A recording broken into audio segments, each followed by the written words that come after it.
इसका रीजन क्या है कि जो बड़ा साइज होगा, देखो जो बड़ा साइज है, जैसे मैंने कहा कार्बोनेट और सल्फेट बड़ा साइज है, ठीक है। तो अगर इसमें बेरिलियम है, बेरिलियम छोटा साइज है, तो कहता है जो छोटा कंपाउंड होगा इसके साथ इसकी बॉन्डिंग क्या होगी, वीक बॉन्डिंग हो जाएगी, वीक बॉन्डिंग, इसलिए जल्दी टूट जाएगा ये, ठीक है। इसकी वीक बॉन्डिंग होगी इसलिए सॉल्युबिलिटी ज्यादा हो जाएगी, वीक बॉन्डिंग होगी। और जैसे जैसे साइज बढ़ेगा, जैसे top to bottom size increase हो रहा है, तो जैसे बी ए है, इसका साइज भी बड़ा है और इसका साइज भी बड़ा है, तो इन दोनों के बीच में जो फोर्स ऑफ अट्रैक्शन होगा वो ज्यादा होगा, ठीक है, क्योंकि बी ए का साइज भी बड़ा है और जो सल्फेट है या कार्बोनेट है इसका भी साइज बड़ा है, तो इन दोनों के बीच में जो बॉन्डिंग होगी, फोर्स ऑफ अट्रैक्शन होगा, वो क्या हो जाएगा, ज्यादा हो जाएगा, क्योंकि बड़े बड़े साइज ओवरलैप करेंगे तो क्या होगा, फोर्स ऑफ अट्रैक्शन भी ज्यादा होगा। तो इसीलिए उसने कहा कि जो बड़ा होगा उसकी सॉल्युबिलिटी कम हो जाएगी और जो छोटा है उसकी सॉल्युबिलिटी ज्यादा हो जाएगी, ठीक है। Yes sir. हाँ, तो क्या लिखा आपने कि जो जो सल्फेट और कार्बोनेट होते हैं क्या होते हैं, लॉन्ग साइज होते हैं, लार्ज साइज होते हैं, तो जो छोटा यस होगा सर। उसके बीच में वीक बॉन्डिंग होगी और जो बड़ा साइज होगा उसमें स्ट्रॉन्ग बॉन्डिंग होगी, इसीलिए सॉल्युबिलिटी डिक्रीज हो जाएगी, ठीक है। अब इसके बाद देखो सेकंड पॉइंट,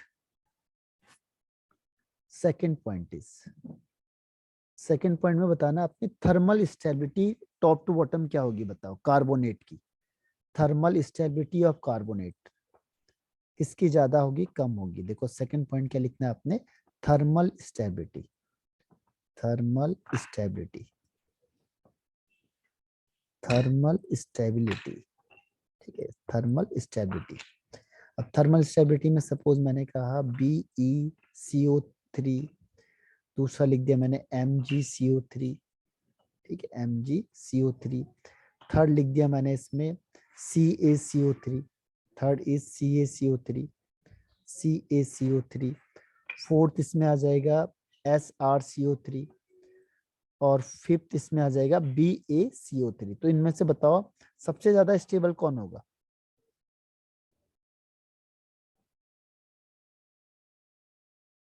1 2 3, स्टेबिलिटी सबसे ज्यादा किसकी होगी,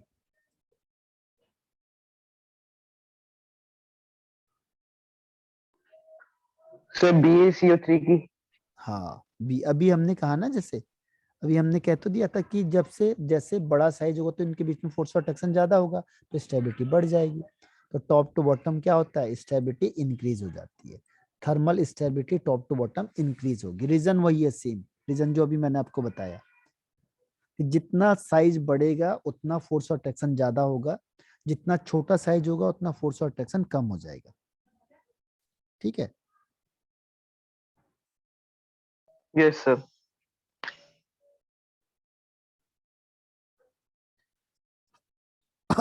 अब इसके बाद नेक्स्ट आता है थर्मल स्टेबिलिटी, समझ में आ गया आपको।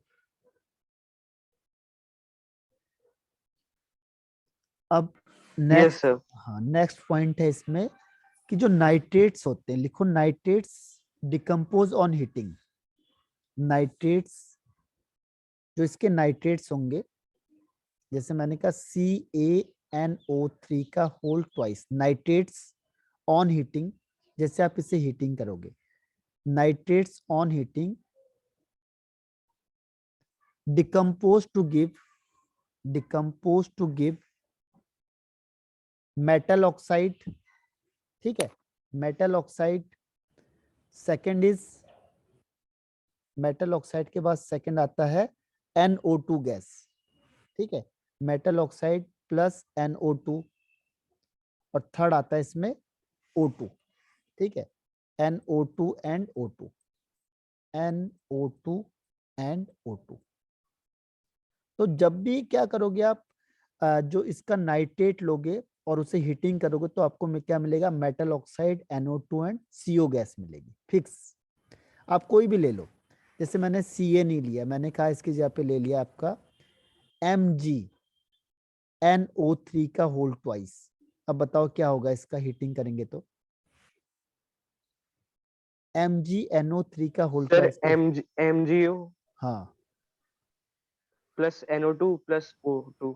हाँ, तो ऐसे आपको याद रखने पड़ेंगे, तभी देखो जब कंप्लीट द रिएक्शन आएगा तो आप वहां पे ये नहीं कहोगे कि हमें पता कैसे चलेगा, क्योंकि ये टिप्स पहले ही बताए जाते हैं कि इसके नाइट्रेट के साथ हीटिंग करेंगे तो ये बनता है, इसके ऑक्साइड के साथ हीटिंग करेंगे तो ये बनेगा। तो ये सारे स्टेप आपको पहले बताए जाते हैं।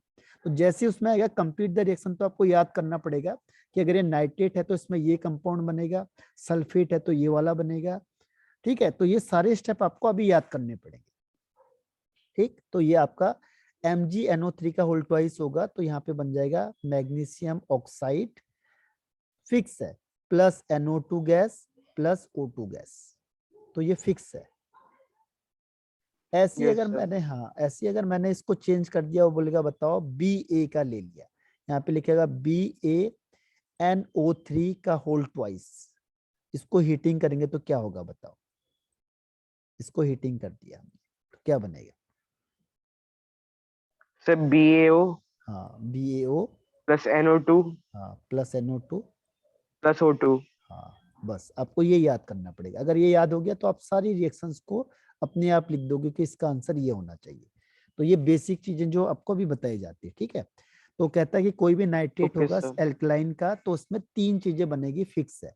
एक उसका ऑक्साइड होना चाहिए, एक NO2 होना चाहिए, एक ऑक्सीजन गैस होनी चाहिए। ठीक है, तो ये आपका हो गया इसमें।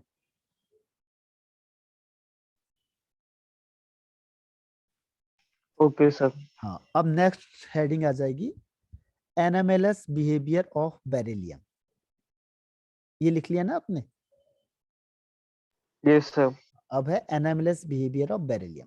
जो बेरिलियम होगा वो औरों के कंपैरिजन में डिफरेंट प्रॉपर्टी शो करता है, जैसे लिथियम करता था ऐसे यहाँ पे बेरिलियम है। तो NMLS properties of beryllium, NMLS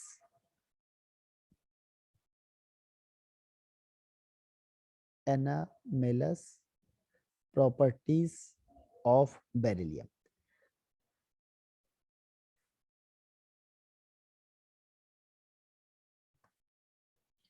beryllium अपने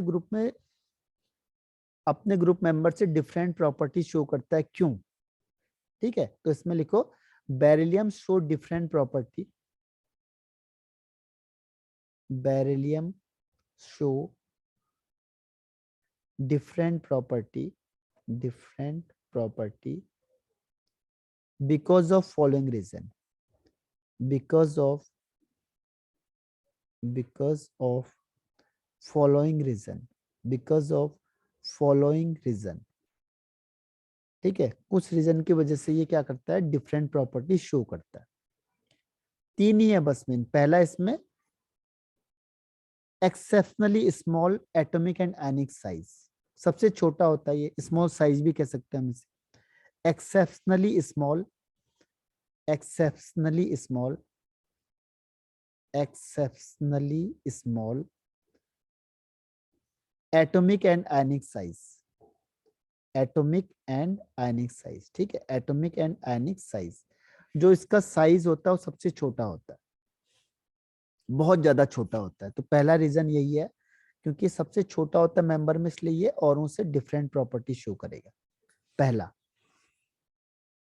सेकंड पॉइंट इसमें आता है, second is high charge density, high charge density, high charge density. ठीक है, इसकी जो क्योंकि छोटा साइज होगा तो जो चार्ज की डेंसिटी होगी वो ज्यादा होगी, तो हाई चार्ज डेंसिटी। ठीक है, हाई चार्ज डेंसिटी। और थर्ड पॉइंट इसमें आता है absence of vacant d orbital, absence of vacant d orbital, vacant d orbital, absence of vacant d orbital। तो यस सर डन। ये 3 रीजन है जिसकी वजह से ये औरों के कंपैरिजन में डिफरेंट प्रॉपर्टी शो करता है। ठीक है, उस ऐसी लिथियम में ओके भी था। सर। लिथियम में क्या था, small size, high ionization enthalpy, high electronegativity, है ना। इसमें है small size, high charge density और absence of vacant d orbital. ठीक है, तो अब इसके बारे में देखो कुछ इंफॉर्मेशन है बेरिलियम की, कौन सी प्रॉपर्टी जो औरों से डिफरेंट होता है। तो लिखो the property of beryllium are, the property of beryllium are, the property of beryllium are. BE की कौन सी प्रॉपर्टी होती है? The property of beryllium are. First point, it forms covalent compound, जबकि सारे क्या करते हैं? आयनिक करते हैं। ये अकेला ऐसा है जो कोवलेंट कंपाउंड बनाता है। It form covalent compounds, it form covalent compound. बाकी सारे कैसे बनाएंगे? आयनिक बनाते हैं, क्योंकि वो तो आयनसी होते हैं। लेकिन ये छोटा होने की वजह से क्या बनाता है? कोवलेंट कंपाउंड बनाता है। ठीक है, it forms covalent compound, first point है। Second point, its oxide and hydroxides are amphoteric, its oxide and hydroxides are, its oxide and hydroxides are amphoteric।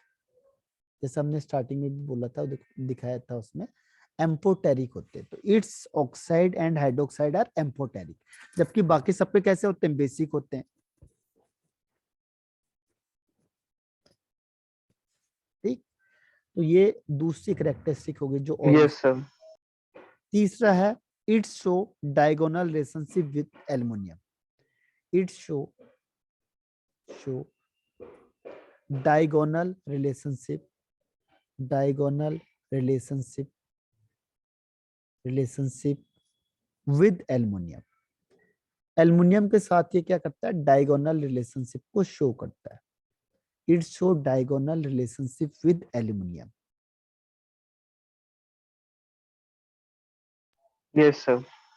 Fourth point इसमें आता है कि chloride of both, chloride of both, both कौन से? Beryllium and aluminium have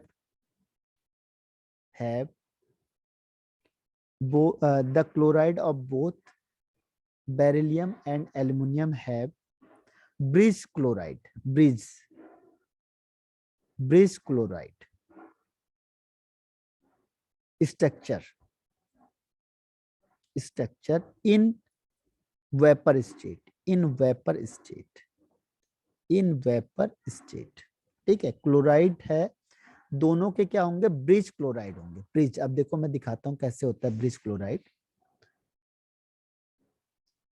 bridge chloride ऐसे होता है कि जैसे ये आपका हो गया Be और यहाँ Cl, ये Be और यहाँ Cl। ठीक है, तो ये एक बॉन्ड, एक मिनट, इसमें यहाँ से दिखा देता हूँ आपको।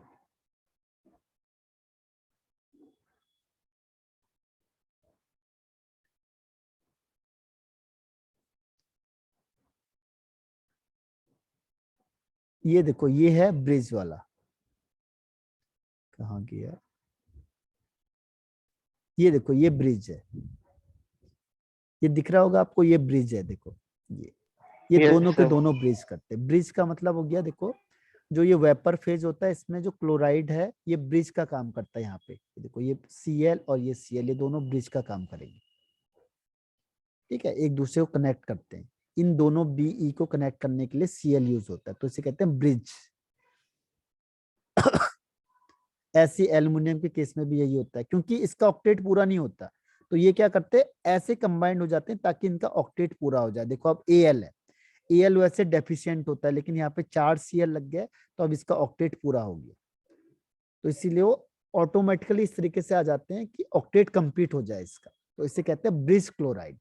तो ये भी यही करता है और ये भी यही करता है। देखो ये भी ब्रिज वाला काम करता है। ये दोनों के दोनों Okay, ब्रिज, sir. ब्रिज बनाते हैं। ठीक है, और एक लास्ट पॉइंट है इसमें कि जो Be होता है, Be and Al ions have, Be and Al ions have, Be and Al ions have strong tendency to form, strong tendency to form ये strong tendency to form complexes. Complex होते हैं जो ब्रैकेट में लिखे जाते हैं ऐसे कंपाउंड, उसे कहते हैं कॉम्प्लेक्स कंपाउंड। तो इन दोनों की स्ट्रॉन्ग टेंडेंसी होती है कॉम्प्लेक्स बनाने की, ठीक है। तो ये आपका हो गया बेरिलियम का,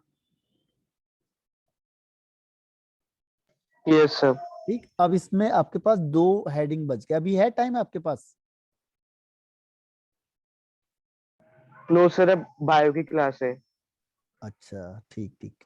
अब इसमें बस आपके पास ये बच गया है, ये डायगोनल रिलेशनशिप बच गया है, बस एक diagonal relationship between aluminium and ये, और एक लिथियम का बस।